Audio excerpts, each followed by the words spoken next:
Hare Krishna, Hare Krishna. Chapter 66, the deliverance of Paundraka and the king of Kashi. The story of King Paundraka is very interesting because it proves that there have always been many rascals and fools who have considered themselves God. Even in the presence of the Supreme Personality of Godhead, Krishna, there was such a foolish person. His name was Paundraka, and he wanted to declare himself God. While Lord Balaram was present in Vrindavan, this King Paundraka, the king of Karusha province, being foolish and puffed up, sent a messenger to Lord Krishna. Lord Krishna is accepted as the Supreme Personality of Godhead, but King Paundraka directly challenged Krishna through the messenger, who stated that Paundraka, not Krishna, was Vasudeva. In the present day, there are many foolish followers of such rascals. Similarly, in Paundraka's day, many foolish men accepted Paundraka as the Supreme Personality of Godhead. Because he could not estimate his own position, Paundraka falsely thought himself to be Lord Vasudeva.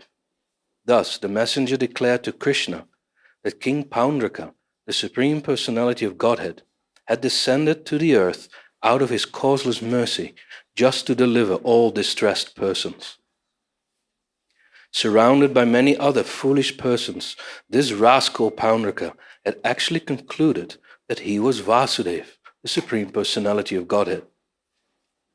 This kind of conclusion is certainly childish. When children are playing, they sometimes select a king amongst themselves, and the selected child may think that he is actually the king.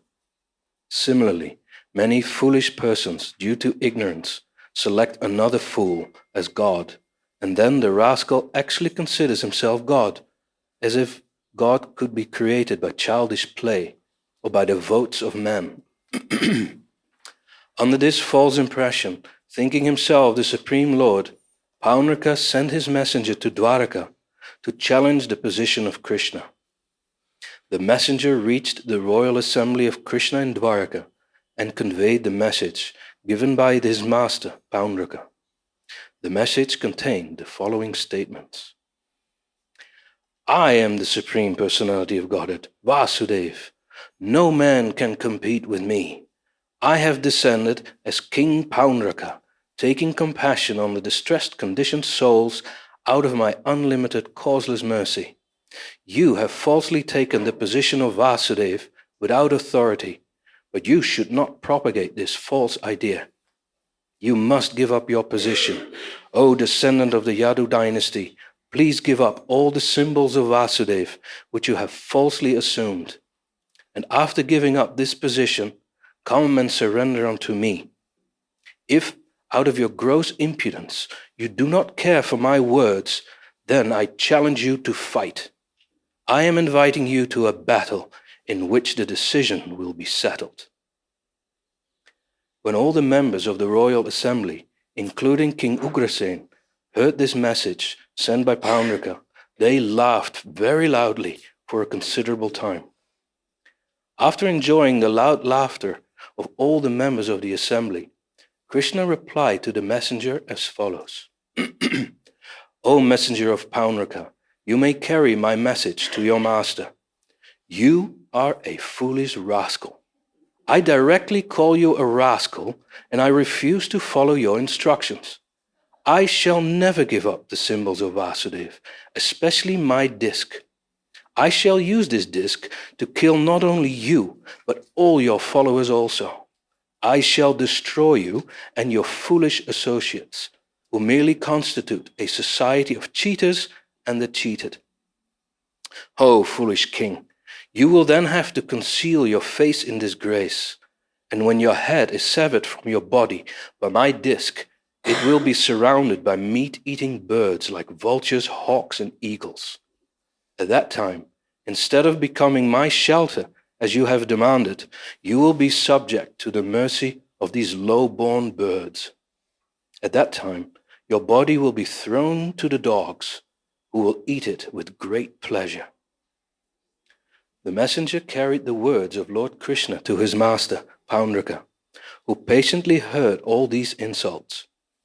Without waiting any longer, Lord Sri Krishna immediately started out on his chariot to punish the rascal Paundraka, the king of Karusha. Because at that time he was living with his friend, the king of Kashi, Krishna surrounded the whole city of Kashi. King Paundraka was a great warrior, and as soon as he heard of Krishna's attack, he came out of the city with 2 Akshohini divisions of soldiers. The king of Kashi also came out with 3 Akshohini divisions. When the 2 kings came before Lord Krishna to oppose him, Krishna saw Paundraka face to face for the first time. Krishna saw that Paundraka had decorated himself with the symbols of the conch shell, disc, lotus, and club. He carried an imitation Sangra bow, and on his chest was a mock insignia of Srivatsa. His neck was decorated with a false Kaustuba jewel, and he wore a flower garland in exact imitation of Lord Vasudev's. He was dressed in yellow silken garments, and the flag on his chariot carried the symbol of Garuda, exactly imitating Krishna's. He had a very valuable helmet on his head, and his earrings, like swordfish, glittered brilliantly. On the whole, however, his dress and makeup were clearly imitation. Anyone could understand that he was just like some onstage playing the part of Vasudev in false dress. When Lord Sri Krishna saw Paundraka imitating his posture and dress, he could not check his laughter, and thus he laughed with great satisfaction. The soldiers on the side of King Paundraka began to shower their weapons upon Krishna. The weapons, including various kinds of tridents, clubs, poles, lances, swords, daggers, and arrows, came flying in waves, and Krishna counteracted them. He smashed not only the weapons, but also the soldiers and assistants of Paundraka, just as during the dissolution of this universe, the fire of devastation burns everything to ashes. The elephants, chariots, horses, and infantry belonging to the opposite party were scattered by the weapons of Krishna. Indeed, the whole battlefield became strewn with smashed chariots and the bodies of men and animals. There were fallen horses, elephants, men, asses, and camels, and although the devastated battlefield appeared like the dancing place of Lord Shiva at the time of the dissolution of the world, the warriors on the side of Krishna were very much encouraged by seeing this, and they fought with greater strength. At this time, Lord Krishna told Paundraka, "Paundraka, you requested me to give up the symbols of Lord Vishnu, specifically my disc. Now I will give it up to you. Be careful. You falsely declare yourself Vasudev, imitating me. Therefore no one is a greater fool than you." From this statement of Krishna's, it is clear that any rascal who advertises himself as God is the greatest fool in human society. Krishna continued, "Now, Paundraka, I shall force you to give up this false representation. You wanted me to surrender unto you. Now this is your opportunity. We shall now fight, and if I am defeated and you are victorious, I shall certainly surrender unto you." In this way, after chastising Paundraka very severely, Krishna smashed Paundraka's chariot to pieces by shooting an arrow. Then, with the help of his disc, he separated Paundraka's head from his body, just as Indra shaves off the peaks of mountains by striking them with his thunderbolt. Similarly, Krishna also killed the king of Kashi with his arrows.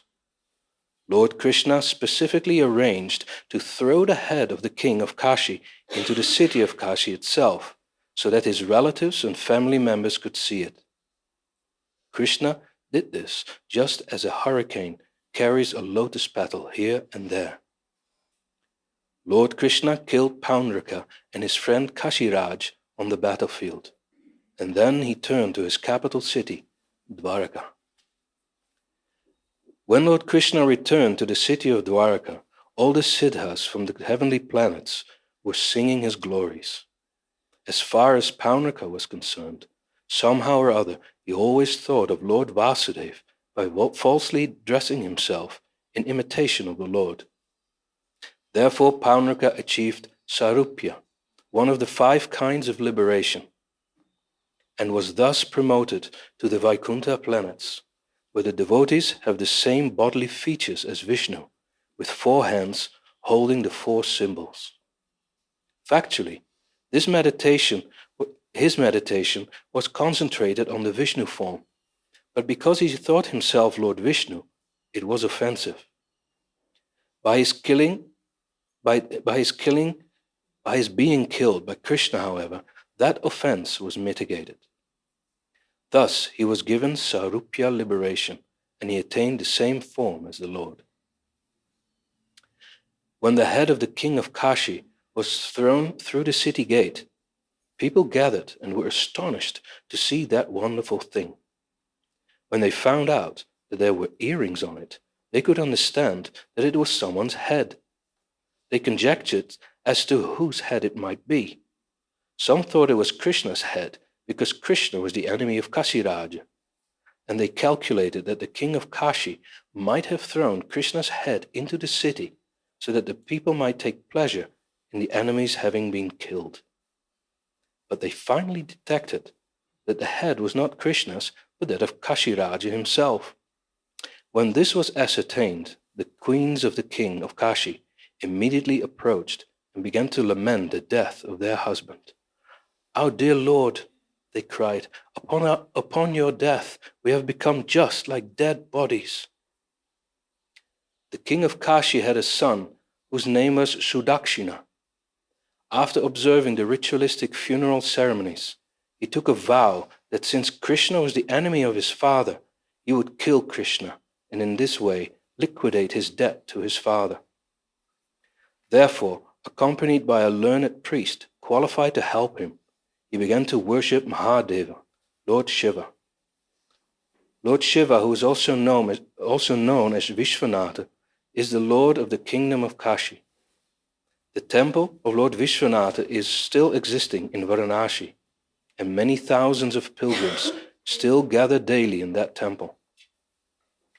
By the worship of Sudakshina, Lord Shiva was very much pleased, and he wanted to give a benediction to his devotee.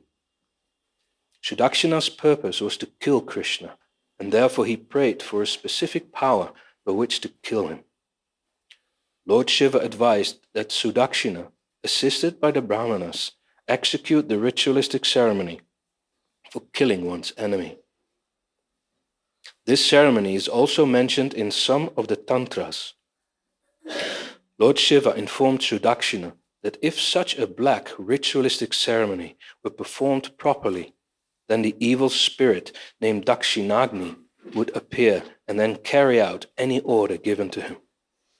He would have to be employed, however, to kill someone other than a qualified Brahmana.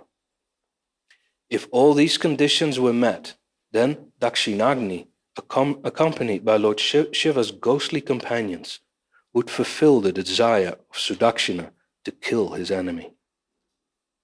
When Sudakshina was encouraged by Lord Shiva in that way, he was sure that he would be able to kill Krishna.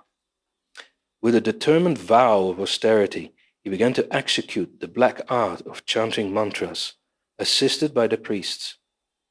After this, out of the fire came a great demoniac form, whose hair, beard, and moustache were exactly the color of hot copper. This form was very big and fierce. As the demon arose from the fire, cinders of fire emanated from the sockets of his eyes. The giant fiery demon appeared still more fierce due to the movements of his eyebrows. He exhibited long, sharp teeth, and sticking out his long tongue, licked his upper and lower lips. He was naked, and he carried a big trident, blazing like fire. After appearing from the fire of sacrifice, he stood wielding the trident in his hand.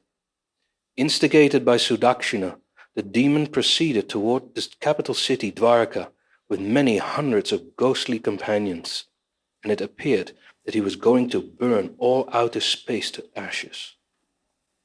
The surface of the earth trembled because of his striking steps.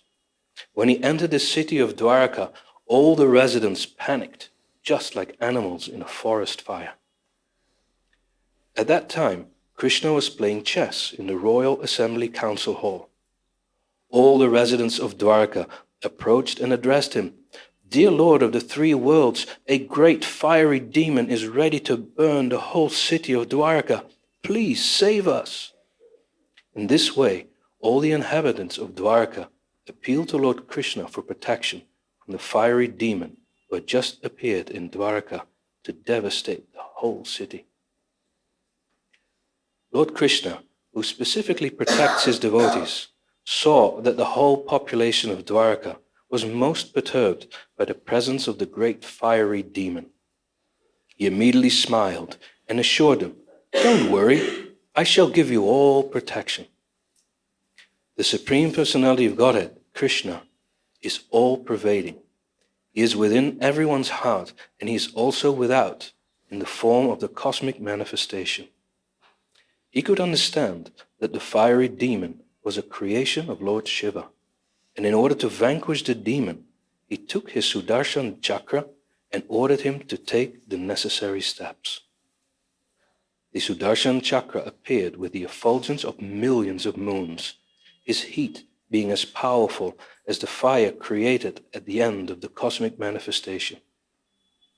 By his effulgence, the Sudarshan chakra illuminated the entire universe, on the surface of the earth as well as in outer space. Then the Sudarshan chakra began to freeze the fiery demon created by Lord Shiva. In this way, the fiery demon was checked by the Sudarshan chakra of Lord Krishna, and being defeated in his attempt to devastate the city of Dwarka, he turned back. Having failed to set fire to Dwarka, the fiery demon went back to Varanasi, the kingdom of Kashiraja. As a result of his return, all the priests who had helped instruct the black art of mantras, along with their employer, Sudakshina, were burned to ashes by the glaring effulgence of the fiery demon. According to the methods of black art mantras instructed in the Tantras, if the mantra fails to kill the enemy, then, because it must kill someone, it kills the original creator. Sudakshina was the originator, and the priests assisted him. Therefore, all of them were burned to ashes. This is the way of the demons. The demons create something to kill God, but by the same weapon, the demons themselves are killed. Following just behind the fiery demon, the Sudarshan chakra also entered Varanasi. This city had been very opulent and great for a very long time. Even now, the city of Varanasi is opulent and famous, and it is one of the important cities of India. There were then many big palaces, assembly houses, marketplaces and gates, with large and very important monuments at the palaces and gates. Lecturing platforms could be found at each and every crossroads. There were buildings that housed the treasury, elephants, horses, chariots and grain, and places for distribution of food. The city of Varanasi had been filled with all these material opulences for a very long time. But because the king of Kashi and his son Sudakshina were against Lord Krishna, the Vishnu Chakra Sudarshana, the disc weapon of Lord Krishna, devastated the whole city by burning all these important places. This excursion was more ravaging than modern bombing. The Sudarshan Chakra, having thus finished his duty, came back to his Lord, Sri Krishna, at Dwaraka. This narration of the devastation of Varanasi by Krishna's disc weapon, the Sudarshan Chakra, is transcendental and auspicious. Anyone who narrates or hears this story with faith and attention will be released from all reaction to sinful activities. This is the assurance of Shukadev Goswami, who narrated this story to Parikshit Maharaj. Thus ends the Bhakti-Vedanta purport of the 66th chapter of Krishna, the deliverance of Paundraka and the king of Kashi. Thank you. Nice. Om Jnana-timirantasya Gyananjana Shalakaya Chakshurmilitam Jena Tasmai Shri Gurave Namaha Shri Chaitanya Manopistam Sthapitam Jena Bhutale Swayam Rupa Kadamahyam Tadhati Shapadantikam Vandehang Shri Guru Shri Jatapada Kamalang Shri Gurun Vaishnavamscha Shri Rupam Shagrajatam Sahagana Raganatan Vitam Stam Sajivam Sadvaitam Savatutam Parijana Sahitam Krishna Chaitanya Devam Shri Radha Krishna Padan Sahagana Lalita Shri Vishakhan Vitamscha He Krishna Karuna Sindho Dinabandho Jagatpate Gopesha Gopika Kanta Radha Kanta Namostute Tapta Kamshana Gaurangi Radhe Vrindavaneshwari Prishabhanu Sute Devi Pranamami Hori Priye Panchako Patarubhyascha Kripa Sindho Bhevacha Patitanam Pavanebhyo Vaishnavebhyo Namo Namaha Shri Krishna Chaitanya Prabhu Nityananda Shri Advaita Gadadhar Shivasadi Gaur Bhaktavinda Hare Krishna Krishna Krishna Hare Hare Hare Rama Rama Rama Hare Hare. Well, we have this quite amusing history of King Paundraka, who falsely claimed to be the Supreme Personality of Godhead. And even today, we find that such false claimants to Godhood are to be found. In Srila Prabhupada's time, of course there were many, there were quite a number of gods. One that I remember in Prabhupada's time, there was one Guru Maharaj Ji. Bal Yogeshwara, he was called, Guru Maharaj Ji. He was a young boy, Indian of course, and he was God. And his followers were called Premis, and he had a Mataji and a Baiji and whatever. And I forget, there was something, you took initiation and then you would hear the music and see the light and taste the nectar. I forget how you did that, but there was some, and then there were large numbers of Western followers that he gathered who were all convinced that he was the Supreme Lord. I remember just for maybe it was fun or to see what was going on, we went to one of their meetings, and there was a fellow who had a guitar, and he sang a little ditty, a little song. The Lord of the universe, da-da-da-da-da-da-da. We are one in the Spirit, we are one with the Lord. And a whole thing. And he's God. Prabhupada used to call him Guruji God.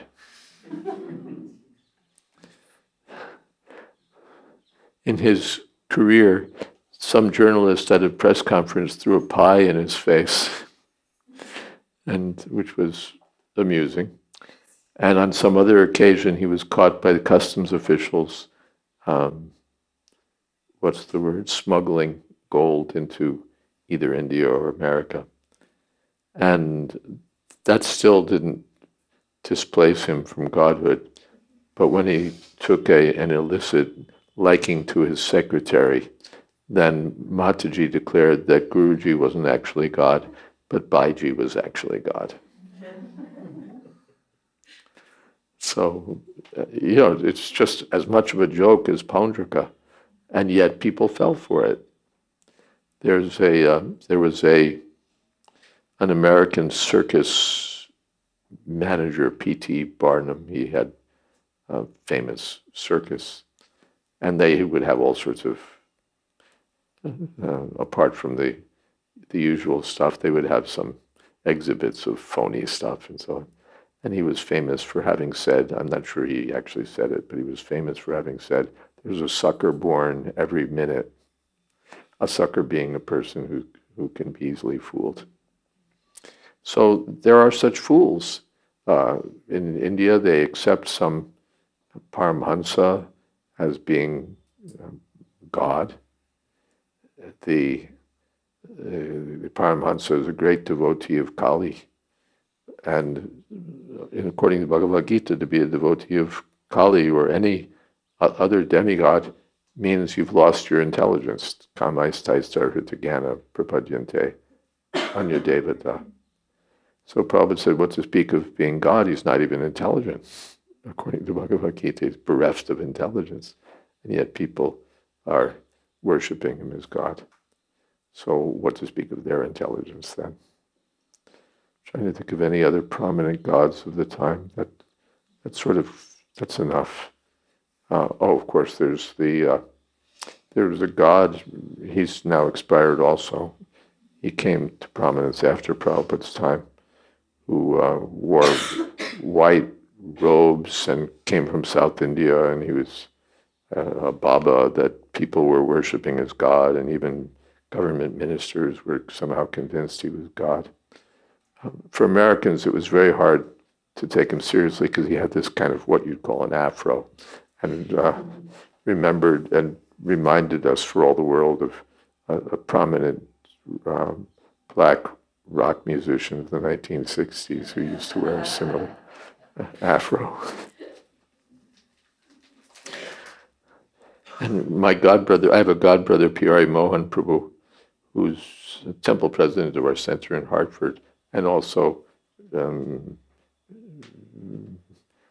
collects some money by doing work as a magician, doing magic acts for kids' parties and stuff like that. So he saw some videos of this Babaji God, and he said he's not even a good musician, good magician, because he could see how the tricks were done. So, and yet big government ministers are accepting him as Bhagavan. So, such fools. That means they don't know what Bhagavan is, and they're easily bewildered. And Prabhupada said childish, just like some children, they get together and, now you're the king. Okay, and Prabhupada is thinking, yes, now I'm the king. So, that's childish. So this Paundraka was such a fool, and he challenged Krishna. I'm the real Supreme Personality of Godhead. There was one more that I just remembered. He was in South India. I had never met the gentleman, but quite some years ago, we saw that there were people who would have these necklaces with his picture on it, and he was supposed to be an incarnation of the Kalki avatar. I guess no one ever told him that Kalki's not supposed to appear for another 432,000 years. And Kalki, of course, appears on a white horse with a sword, but this Kalki avatar only appeared with his wife. And somehow or other, there were enough fools to take him seriously. And then here's the Supreme Personality of Godhead. Anyway, getting back to this fool, he challenged Krishna. And the challenge was such a joke that you could just see the assembly with everyone just bursting into laughter and laughing for a long time at how hilarious this imitation Vasudeva was. You'll have to give up your false symbols and surrender to me. I'll give up my disc in due time. So there was a fight. Krishna sent back a message, you're fool number one. But without waiting for further developments, Krishna went out and challenged him at Varanasi, Kashi.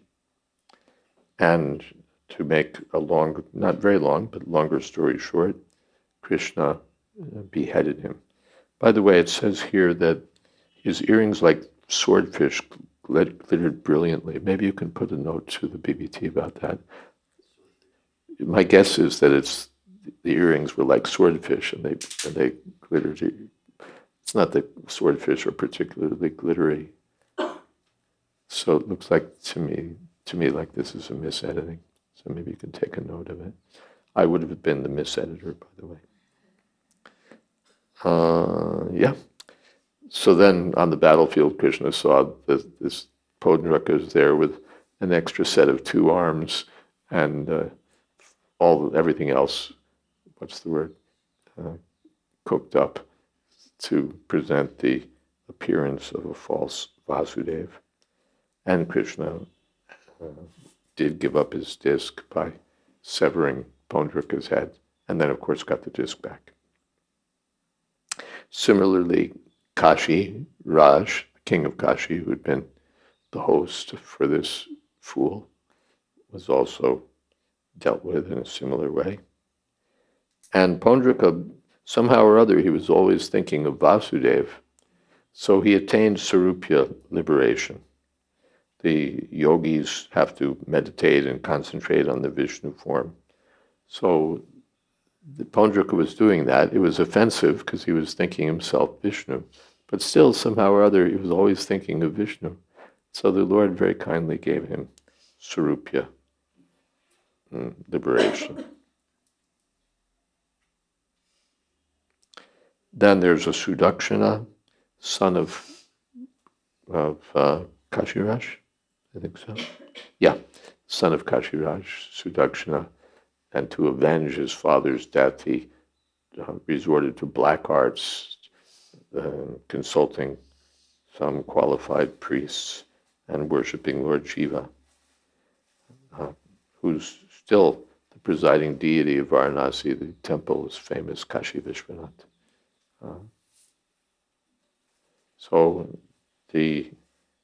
To make that long story short, also the ceremony, the rituals produced a fiery demon which attacked Dwarka, but Krishna used the Sudarshan disc, which froze the fiery demon, and that was that.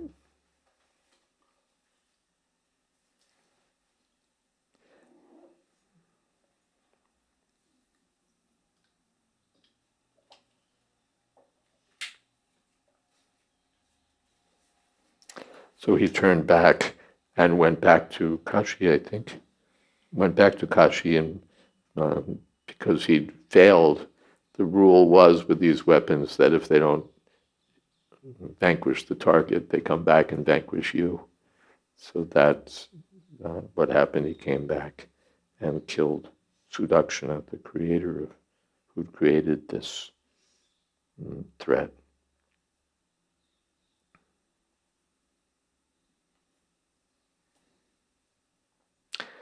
All right, and that's a decent summary of the chapter, I think. Are there some questions and comments? There was a question from yesterday, wasn't there? We found out that since these sessions are not live streamed, but they are posted on YouTube. So if someone has a question, say the day after it's posted, you're welcome to put up a comment, and we will monitor the comments or questions. One question from Okay, you've got one. Maybe it's the same one that from Yadunat. Is that the same one? No, this is Oh, this is coming directly to you. Okay, but people can post their questions on the YouTube site, if it's a site, or on the, I guess, as comments to the individual videos. And in that way, we will monitor them and try to respond.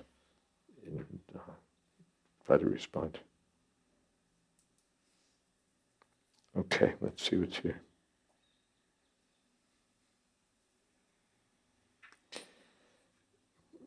Regarding Balaram visiting Vrindavan, I'm perplexed and distressed reading the pastime of Lord Balaram chastising Mother Jamuna. I cannot even conceive that Jamuna Ma can ever do anything wrong or err in her judgment. She is the most merciful deliverer of all souls, and a mother to even the most fallen jiva, who is trying to surrender to her. Her entire existence is solely to serve the Brajbasis, especially the gopis. From her life-sustaining holy waters to the most fragrant and cooling breeze she provides, she is forever singing the glories of Radha and Krishna. Even her bodily hue is like that of Krishna. She's always absorbed in seeing to the happiness of the Yugal Swarup, Sri Radha Krishna. She's in the unique position as an expansion of Radharani in the form of a gopi in Vrindavan and a queen in Dwarka. With her mercy, even the lowest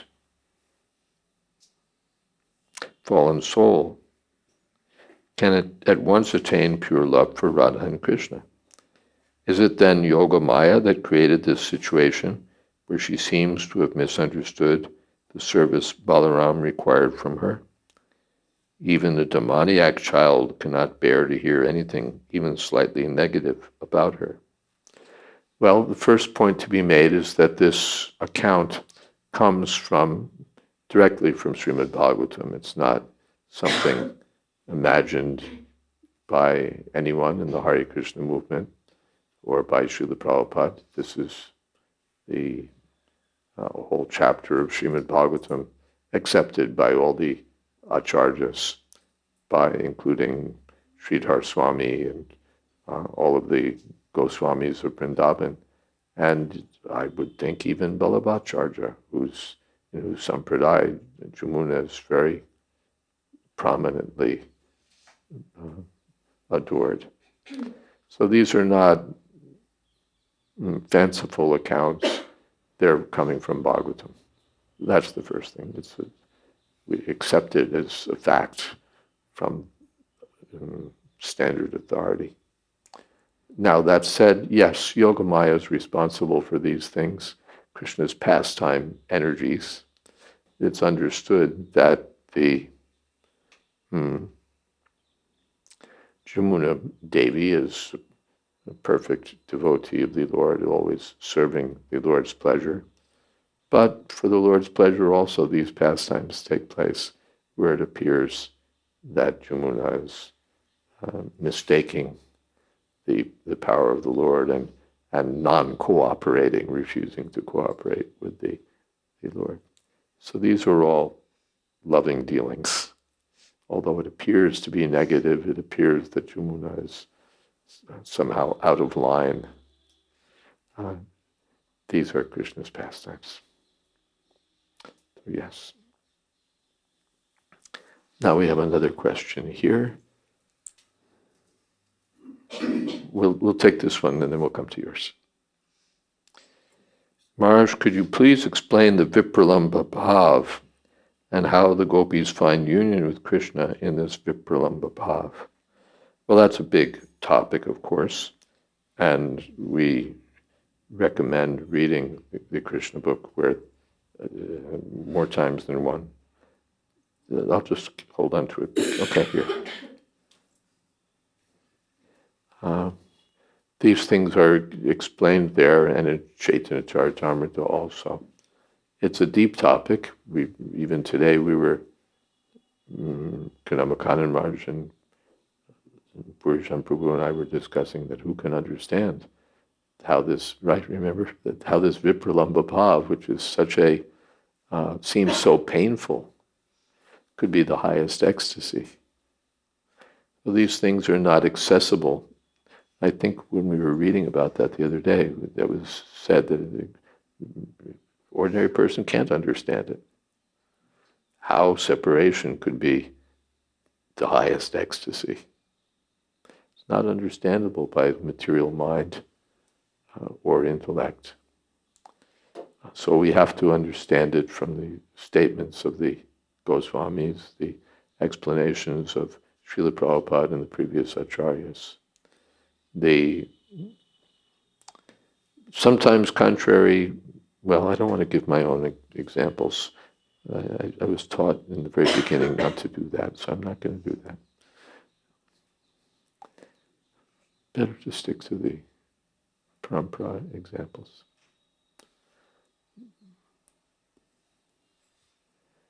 But we know that when what is it? Absence makes the heart grow fonder. When you lose your keys. Where are my keys? Where are my keys? Where the hell did I put my keys? Where are my keys? Otherwise, they're in your pocket. You don't care. They're keys. Of course, I have my keys. They're right there in my pocket. But if they go missing, then you go mad. Where are my keys? You're looking here, you're looking there. They could be on your desk or something, but you don't see them. You're looking here, you're looking there. Where are my keys? Where are my keys? You become obsessed with your keys. Maybe you start thinking, Rup Sanatan must have taken my key, or this one or that one, and what nerve? My disciple takes my key. And he was always blah blah blah blah blah. Yeah. Because you go mad from loss. So one becomes obsessed, one becomes, just obsessed. So in separation from Krishna, the feeling of absorption in consciousness of Krishna, or not feeling one's absorption in consciousness of Krishna, is just elevated to the highest peak. And that's called Vipralambha Bhav. Maybe that's a good enough summary. And the union is that by being absorbed in thought of that lost object, one actually experiences the presence of that object. When I'm not thinking of you, then you're out of my mind. But if I'm thinking of you, then it's as if you're there. You're there in my thoughts. What's the word? Flooding my thoughts. The gopis were experiencing that. They couldn't stop thinking of Krishna, even if they wanted to. So in that sense, they were, and because Krishna is absolute, thinking of Krishna means Krishna is present. You think of me, I'm not present. I'm just, an ordinary person. But when we think of Krishna, he's there. Yes, your question.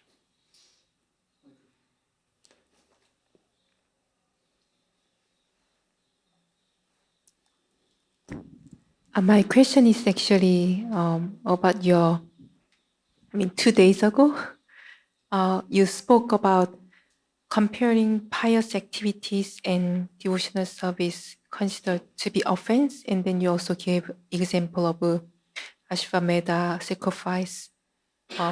Comparing Ashvamedha sacrifice to holy name is offense. But in practical application, as a practical application, what about for example, in yoga class, when in the yoga class, oh.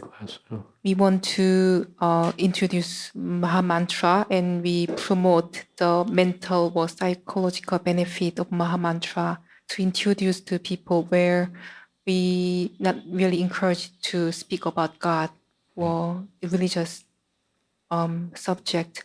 So is it considered offense in for the sake of So we said that to compare the holy name to chanting of the holy name to pious activities is offensive. So now the question comes, if in a yoga class we're teaching the benefits of the Maha Mantra, and we say that it helps you psychological benefit or stress release or Stress relief. Stress, it helps or relieve peace. stress, and it helps you feel better and helps you perform your duties better and so on. Is that an offense? Or enhance concentration, or enhance concentration. Helps Work. concentration, makes you more popular, you'll do better on your exams.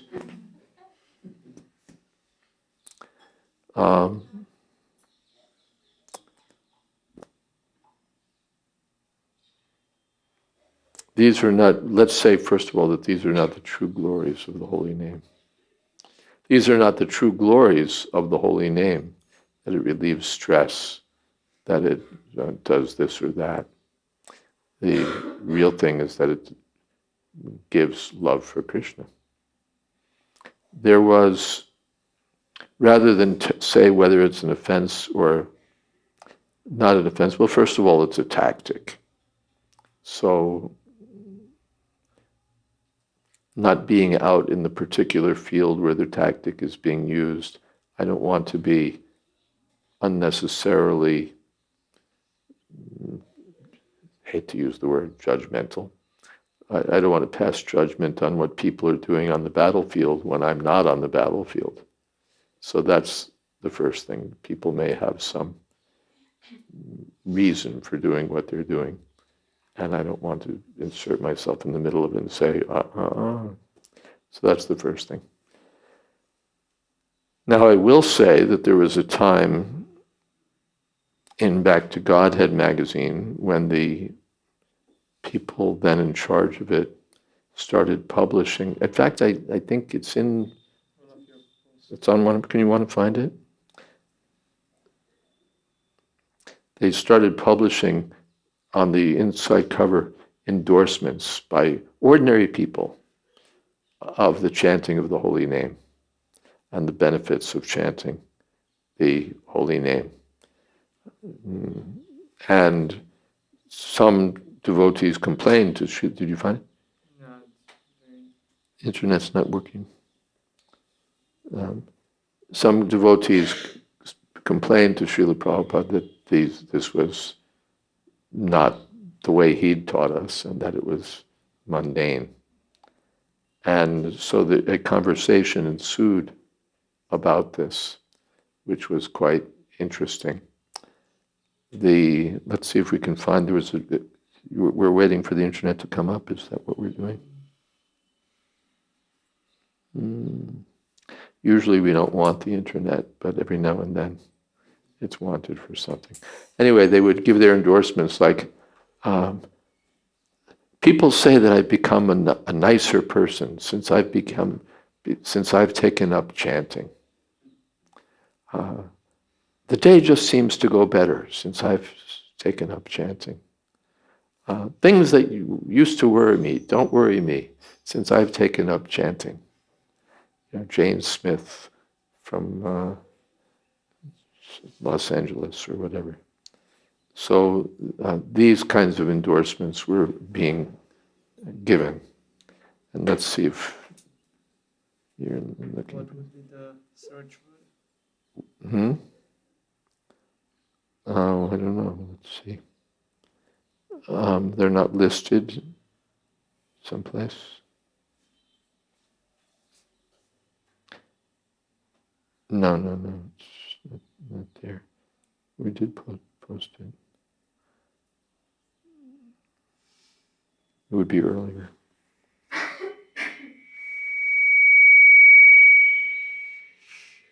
Yes, that's the right one. Right? Mm-hmm. It's low. I think so. Let's wait for the page to come up if it's going to come up. The result of these complaints was that Srila Prabhupada had a discussion with the BBT trustee who was in charge of these things, in charge of the magazine at the time. And the trustee was explaining why the editors did that, how they wanted to attract people to the mantra. And in the beginning, Prabhupada said, the devotee said, you didn't require anything, no rules and regulations, you just asked us to chant. So that's what we're doing. We're trying to get people to chant. And Prabhupada emphasized that we should, that simply to do that was not enough. But they should come in the process, Prabhupada said, or into the process. They should adopt the process. That means associating with devotees, following the regulative principles, chanting regularly, and so on.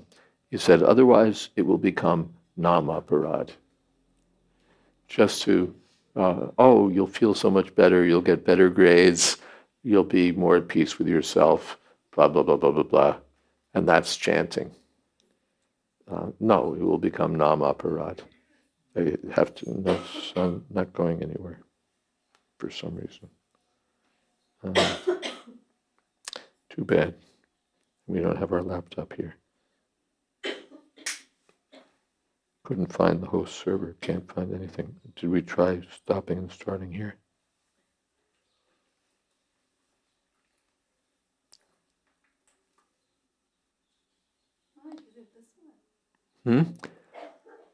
Oh yes, somebody else could try to get it for us. Good. Thank you very much. Or I guess it can take. Prabhupada said, oh no, this is a different one. But we'll go further.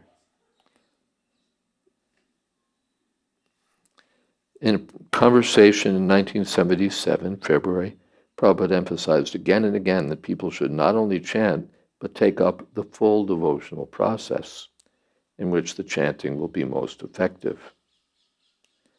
In the beginning, we may be liberal and just encourage people to chant, he said, but people should come in the process. That is, they should accept a guru and be initiated, follow the rules and regulations, avoid offenses, and so on. Otherwise, he said, the chanting will deteriorate, one will commit offenses, and one may think, I am chanting the Hare Krishna mantra, so whatever sinful activities I am doing will be controlled. Those who are chanting, he said, should know the science. Prabhupada gave an example. Some way or other, if you are near the fire, you'll get some heat.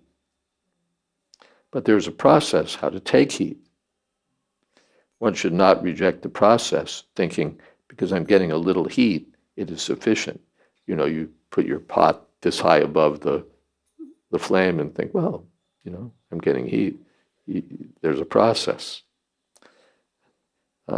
He said that way of I'm getting a little heat is the way of the sahajiyas, who take Krishna consciousness cheaply. To get the full benefit, one should take to the full devotional process.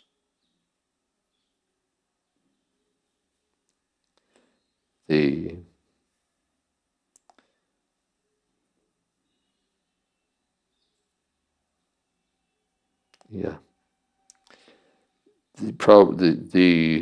okay. In this conversation, then there was this conversation in Mayapur. The BBT trustee explained that since hundreds of thousands of copies were being distributed, the editors wanted to make Krishna consciousness more accessible to ordinary people and get everyone to chant Hare Krishna. But Prabhupada emphasized it again and again, people should not only chant, but take up the full process.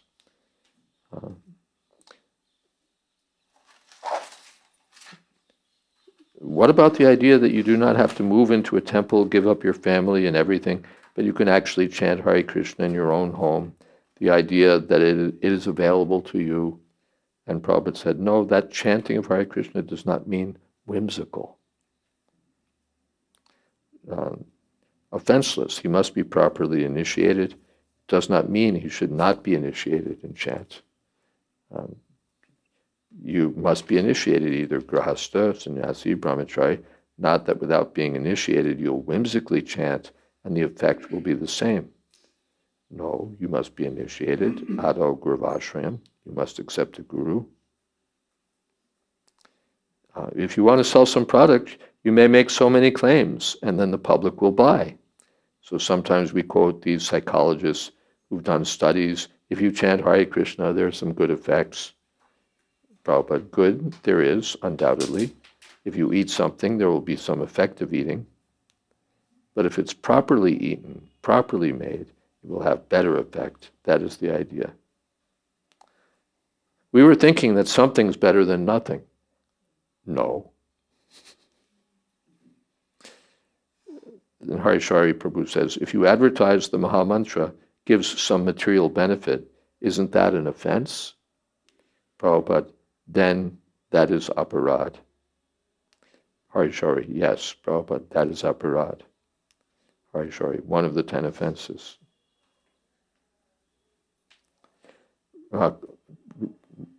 Then, because sometimes when we interview these people who are chanting, they speak from their own realization, and it's not exactly the version of Sukadeva Goswami, but it's their own realization, whatever little bit they have realized.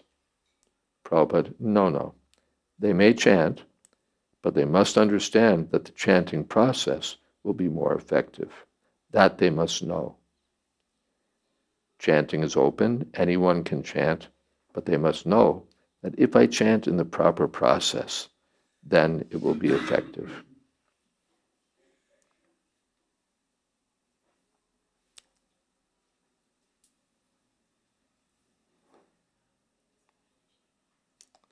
And then Prabhupada says, another thing, it is aparad, namno balad yasyahi papa bhuti. Unless he's in the process, he'll think, I'm chanting Hare Krishna mantra, so whatever sinful activities I'm doing, it will be controlled. And Prabhupada said that's a very bad offense.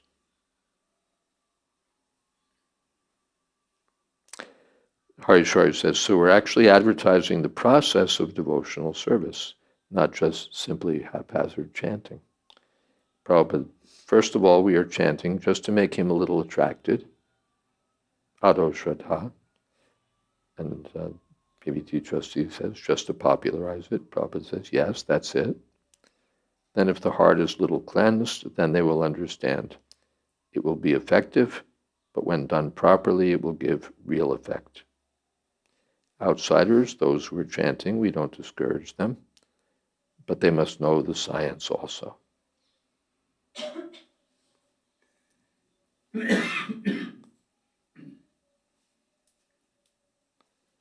And Prabhupada, again and again, Prabhupada says we have to come to the process.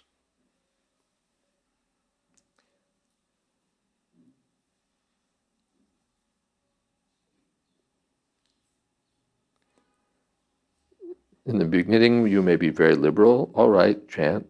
We do like that, and I've done it. There's no other regulation. But that does not mean it should be neglected. He should be given, affirmed, it says, by simply whimsically chanting this. No, that is not the idea. Don't make it cheap. It has got a science. It has got a form.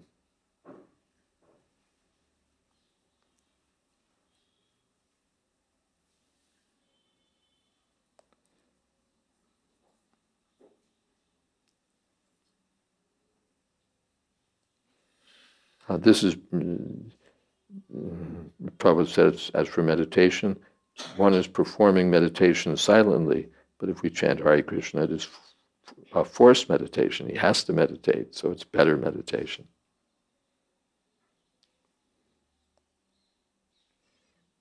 So these are all, it's a longer discussion. Those who are interested can find it on my website, jswami.info, under the title, one should chant, quote, in the process. One should chant in the process. So that's, how's that? But what about Harinam though? What about? Harinam. When you do Harinam on the Yeah, street, we offer people, this is, we're chanting this Maha Mantra, and by chanting Hare Krishna mantra, the heart becomes cleansed. Prabhupada said that. One gets free. If you listen to the first recording, that so-called happening album, the chant, where Prabhupada explains the chanting in about 10 minutes, So many things are said. How it cleanses the heart. It brings one at once to the transcendental platform, surpassing mind, intelligence, and false ego. Everything is there. Why do we have to invent something new? Now, that said, again, I don't want to be in the middle.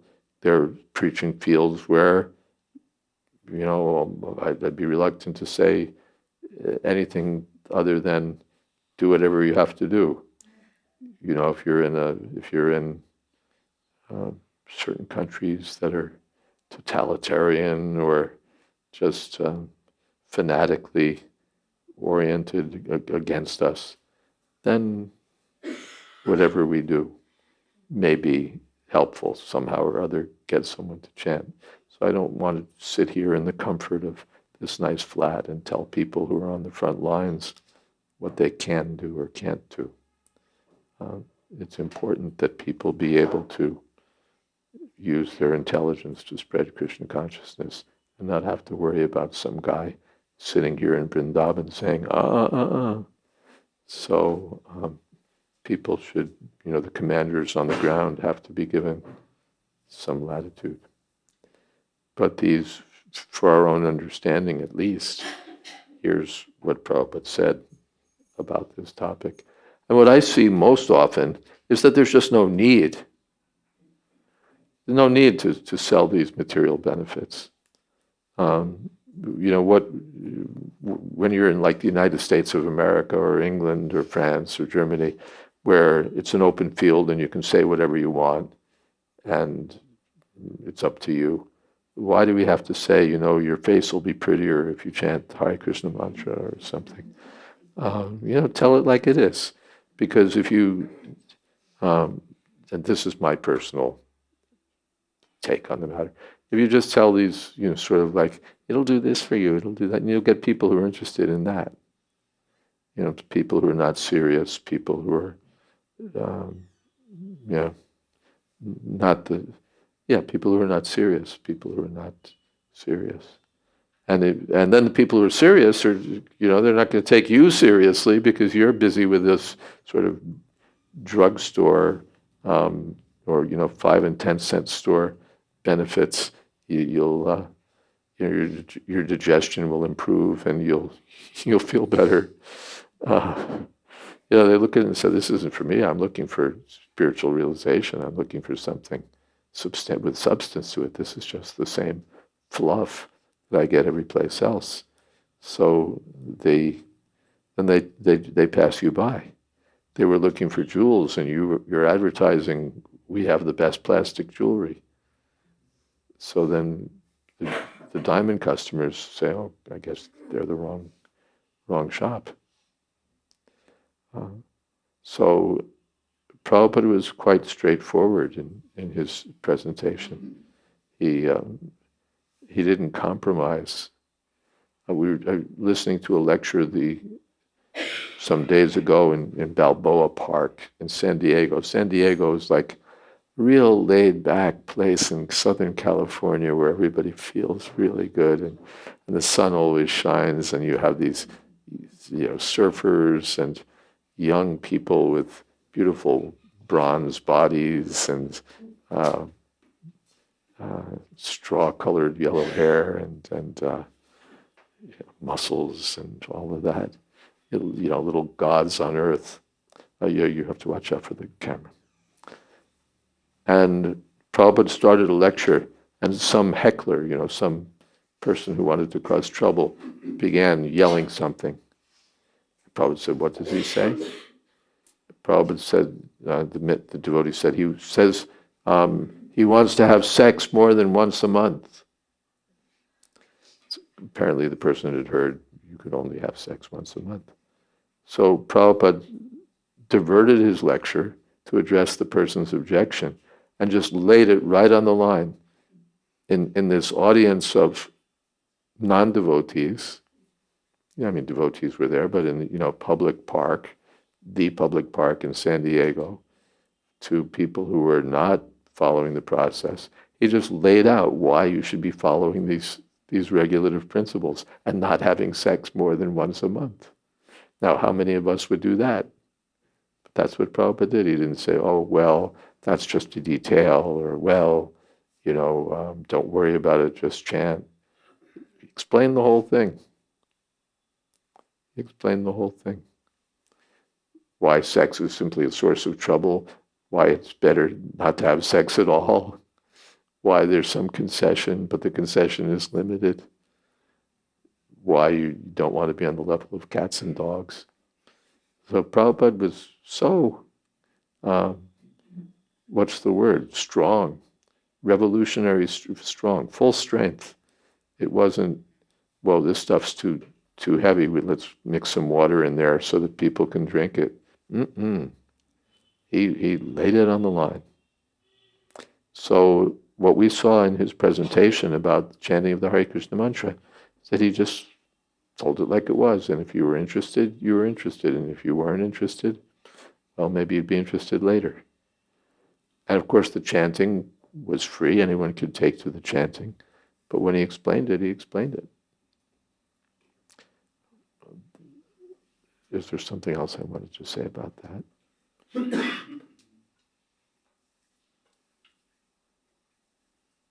Yeah. In the Bible, it's said that Jesus told his followers, you are the salt of the earth. If the salt loses its savor, its taste, then I forget how, but what use is it, basically? Salt has to be salty. If you take out the salty taste, what use is it? You're the salt of the earth. If the salt loses its taste, it's nothing, right?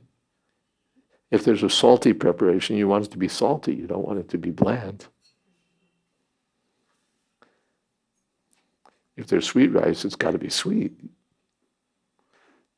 If there's, like that.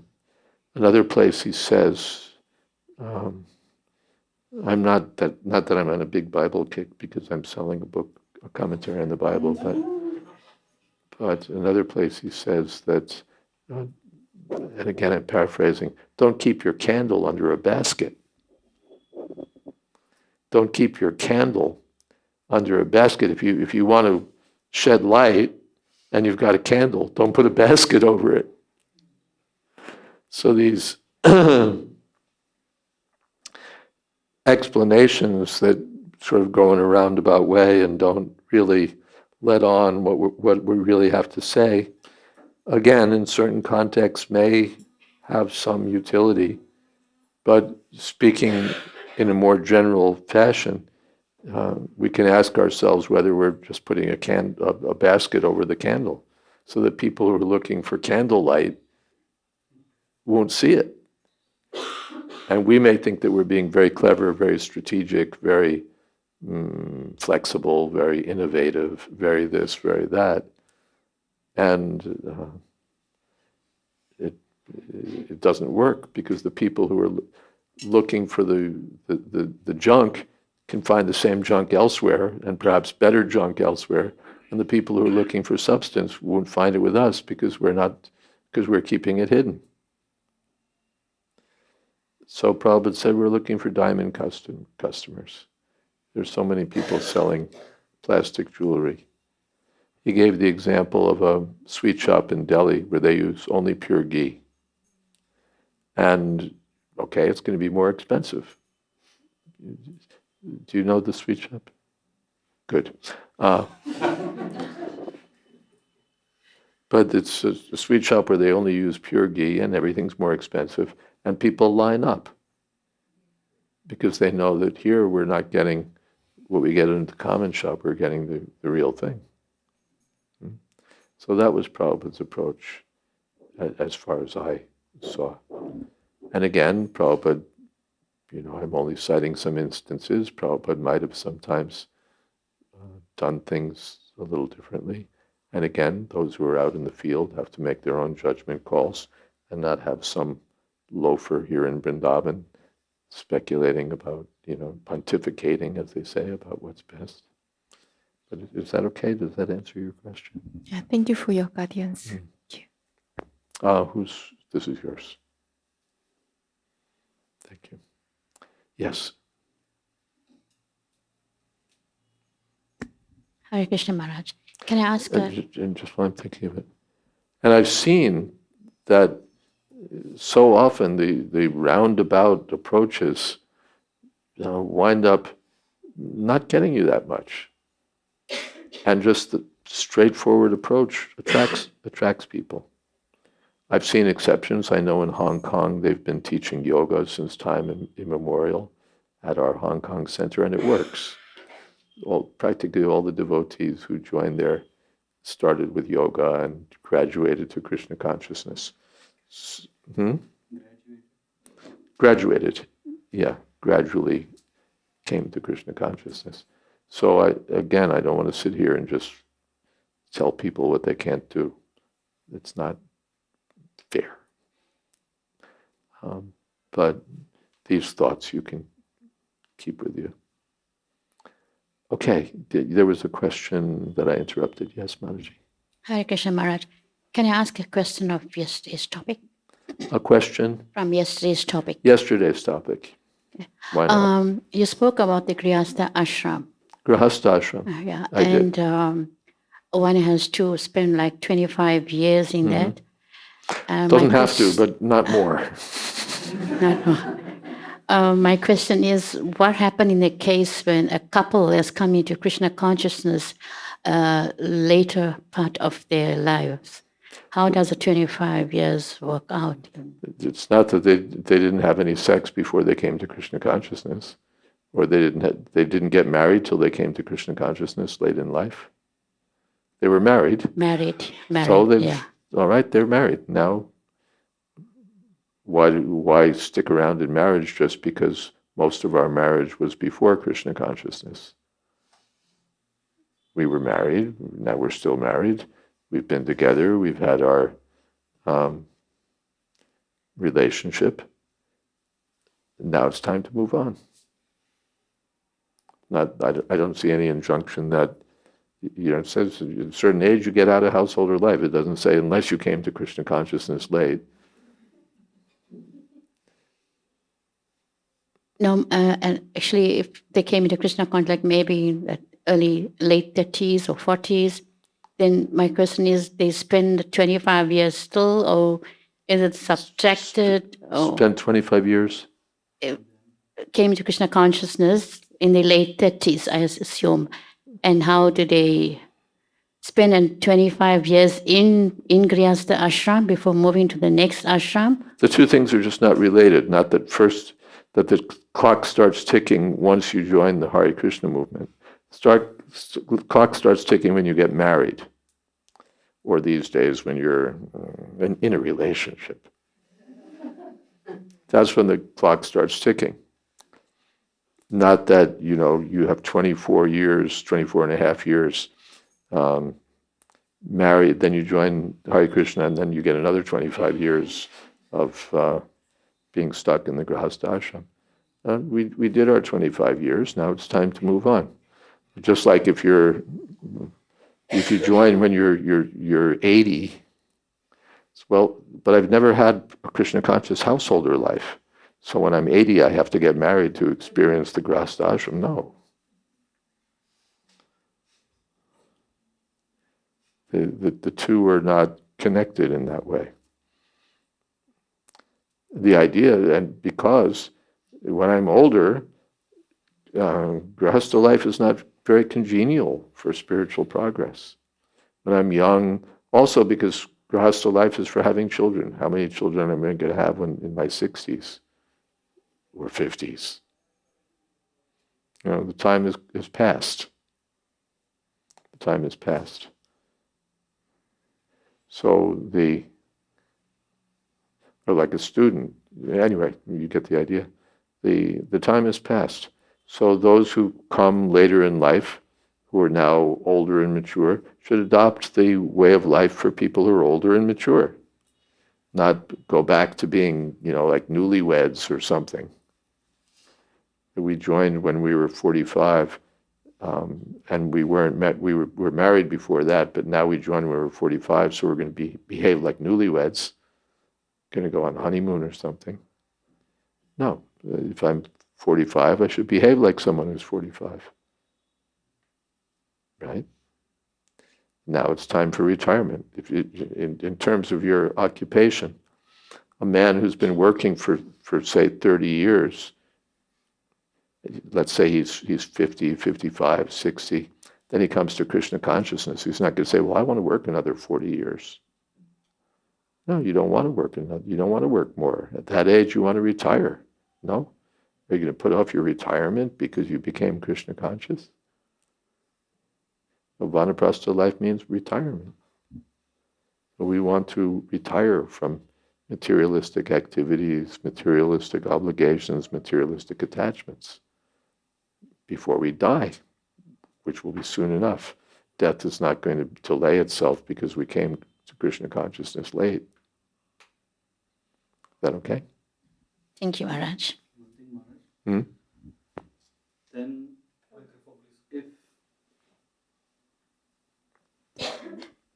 if the scenario is that the couple are blessed with a child at a very later age, maybe at 45, and if their period of 25 or whatever, if it's not sufficing that they can give the care to the child because he's not finished his education, he's not settled. Well, we're blessed with a child. I'm not sure that, at what age did you say? 45.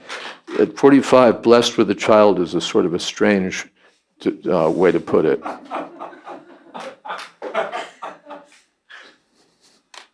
These days marriage is happening late, so... I understand that, but whatever it's happening, the blessed with a child at 45 is an odd kind of a blessing. That's the first thing. The next thing is that we recommend don't have children when you're 45. Don't have children when it's the wrong, it's the wrong timing. If you haven't had children by now, give it a miss. It's too late. The time has passed. I didn't finish high school, but I'm not going back now. Say, well, somehow I didn't finish high school, I have to go back. Oh, that time is gone. I get on with my life. So if we didn't have children by now, I'm 40, 45, 50, because if I have children at 45, then the children I'm going to be like 65, 70 by the time the child is grown. You don't want to be working, doing a job, looking at your wife's face all the time. You want to be out before, before the body falls apart or the mind falls apart, or they compete to see which is going to fall apart first. It's time to go while we still have some energy. So I strongly advise don't have children at that age. If you didn't have children, all right, carry on. Or to put things another way, if you're getting married, have your children and be done with it. Get that part over early so that, if you got married at 25, 30, by the time you're 50, thereabouts, your kid is grown up. Second thing is, so that's the first and maybe second and maybe third point. Another point is that what is this obligation on my children's education? That's their damn business. I didn't take a contract that I have to give you a mundane education. Where is that in Shastra? That I have to make sure that you go to university. And especially if you're my daughter. You're lucky if you went to grade school. But even sons, where is it in the Shastric contract that I have to send these kids to a university so that they can have a good karmi education? Why? Namochiyed yas samupetya mityam. My responsibility is to see that they get delivered from birth and death. You want to go to college, that's your responsibility. Go do something and get some money, or study hard and get a scholarship, or find some other way. But don't expect that I'm going to work into my 60s and 70s because you want to go to college to be with all the nice college girls and have a good time and get a degree and make a lot of money and have a great materialistic life. Get lost. Really. This is not why I took birth in this material world, or why I had kids, to make sure that you get a good education, so you get a good job. No. And tell them when they're kids, you're in high school, you want to go to college, I hope you're going to get good grades, I hope you're going to work like anything, because I'm not going to pay. Simple as that.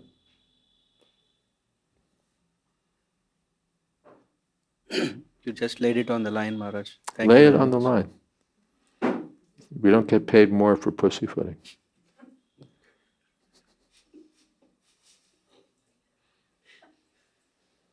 And if you can't afford the college that you can go to a less expensive one. Go to a state-sponsored school. Move to Germany, where all the citizens go to college for free. You figure out what you're going to do, but don't expect that I'm going to be your slave for life. Okay, I think I said my 2 bits. And we do have time, a little left, for kirtan. And we can extend for a few minutes extra for kirtan. And I try not to extend the talk too long. We're at 6:30, we're not doing too badly. And who would like to lead kirtan? You're on.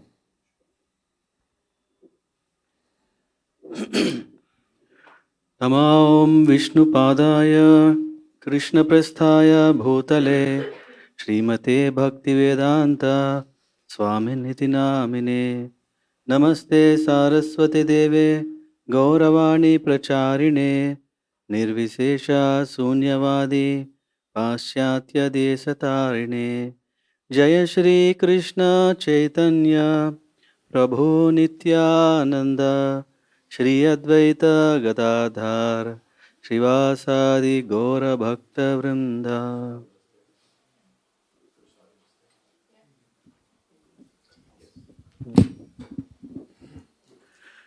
Hare Krishna, Hare Krishna, Krishna Krishna, Hare Hare, Hare Rama, Hare Rama, Rama Rama, Hare Hare, Hare Krishna, Hare Krishna, Krishna Krishna, Hare Hare, Hare Rama, Hare Rama, Rama Rama, Hare Hare,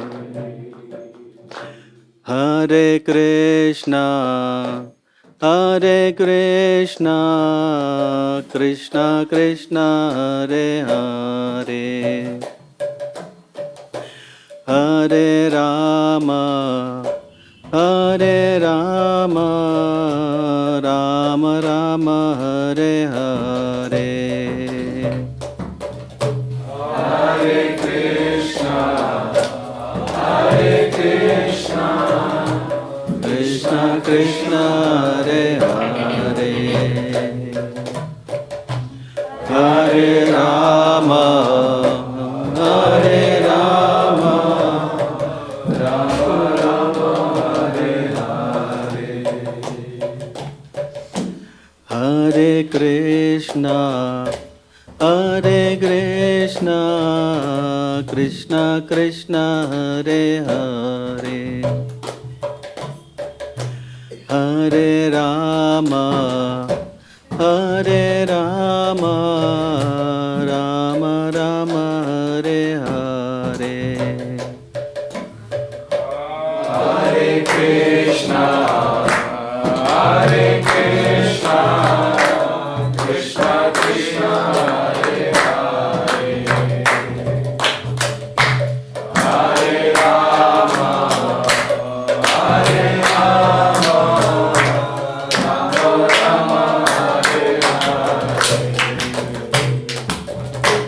Hare Krishna, Krishna Krishna, Hare Hare, Hare Rama, Rama Rama, Hare Hare. Hare Krishna, Krishna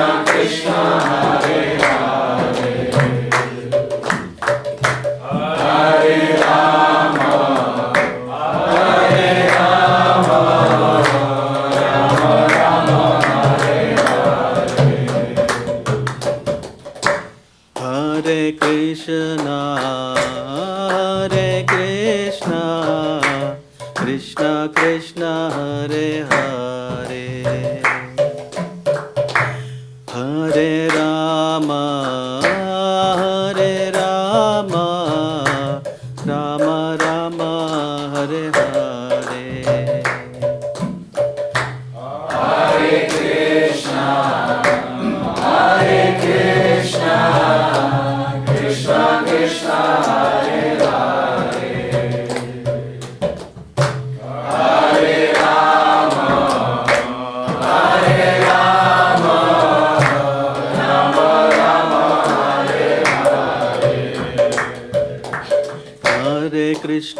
Hare Krishna, Krishna Krishna, Hare Hare, Hare Rama, Rama Rama, Hare Hare. Hare Krishna, Krishna Krishna, Hare Hare, Hare Ram, Ram Ram, Hare Hare. Hare Krishna, Krishna Krishna, Hare Hare, Hare Ram, Ram Hare Hare. Hare Krishna, Krishna Krishna, Hare Hare, Hare Ram, Ram Ram, Hare Hare. Hare Krishna, Krishna Krishna, Hare Hare, Hare Ram, Ram Hare Hare. Hare Krishna, Krishna Krishna, Hare Hare, Hare Ram, Ram Ram, Hare Hare. Hare Krishna, Krishna Krishna, Hare Hare, Hare Ram, Ram Hare Hare. Hare Krishna, Krishna Krishna, Hare Hare, Hare Ram, Ram Ram, Hare Hare. Hare Krishna, Krishna Krishna, Hare Hare, Hare Ram, Ram Hare Krishna, Krishna Krishna, Hare Hare, Hare Rama, Rama Rama, Hare Hare. Hare Krishna, Krishna Krishna, Hare Hare, Hare Rama, Rama Rama, Hare Hare. Hare Krishna, Krishna Krishna, Hare Hare, Hare Rama, Rama Rama, Hare Hare. Hare Krishna, Krishna Krishna, Hare Hare, Hare Rama,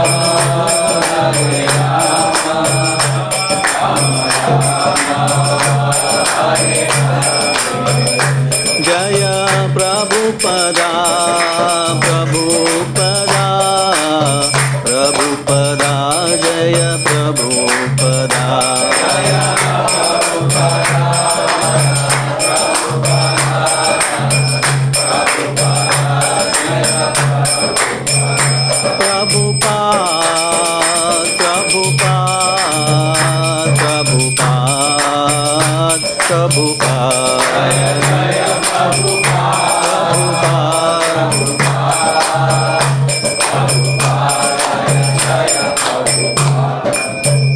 His Divine Grace, A.C. Bhaktivedanta Swami Srila Prabhupada ki.